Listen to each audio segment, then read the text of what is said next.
2020 में रूस और यूक्रेन के बीच जंग शुरू हुई थी, लेकिन ये जंग एक बड़े परमाणु युद्ध में तब्दील होने वाली है। अगर रूस परमाणु हमला करता है तो ये लगभग 80 साल पहले अमेरिका की तरफ से हिरोशिमा और नागासाकी पर परमाणु बम गिराए जाने के बाद पहला परमाणु हमला होगा। हालांकि पीएम मोदी ने दुनिया में एक बड़ी तबाही को रोकने में भूमिका निभाई है। रिपोर्ट्स की माने तो उन्होंने रूस के प्रेसिडेंट व्लादिमीर पुतिन को यूक्रेन पर परमाणु हमला करने से रोक दिया है। जी हाँ, पीएम मोदी की दखल के बाद परमाणु युद्ध का खतरा टल गया है। एक अमेरिकी रिपोर्ट में भारत और कई दूसरे देशों की यूक्रेन में हो रही जंग में निभाई गई भूमिका पर यह दावा किया गया है। बता दें कि रूस यूक्रेन की जंग को लेकर अमेरिकी मीडिया की एक रिपोर्ट में इस बात का खुलासा हुआ है। रिपोर्ट में कहा गया है कि प्रधानमंत्री नरेंद्र मोदी और कई दूसरे देशों की पहुंच ने भी संकट को टालने में इम्पोर्टेंट भूमिका निभाई है। एक अनुमान के मुताबिक रूस के पास 2000 से ज्यादा टैक्टिकल न्यूक्लियर वॉरहेड्स हैं। माना जाता है कि रूस ने अपने कुछ टैक्टिकल न्यूक्लियर वेपन को बेलारूस में भी तैनात किया हुआ है, जो यूक्रेन से सटा हुआ है। रूस ने बेलारूस के रास्ते पर भी हमला बोला है।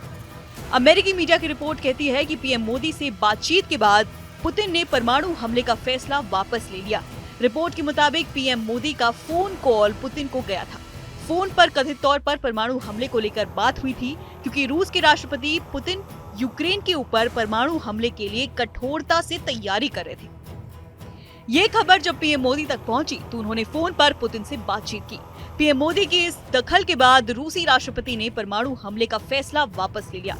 रिपोर्ट्स के मुताबिक अमेरिकी अधिकारियों ने कहा कि जो बाइडेन एडमिनिस्ट्रेशन विशेष रूप से चिंतित था कि रूस युद्ध में परमाणु हथियार का उपयोग हो सकता है।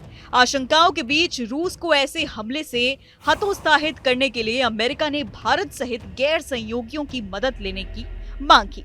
अमेरिकी अधिकारियों का कहना है कि पीएम मोदी और अन्य लोगों की रीच के बाद ही संकट को टालने में मदद मिली है। फरवरी 2022 में रूस और यूक्रेन के बीच जंग की शुरुआत हुई थी।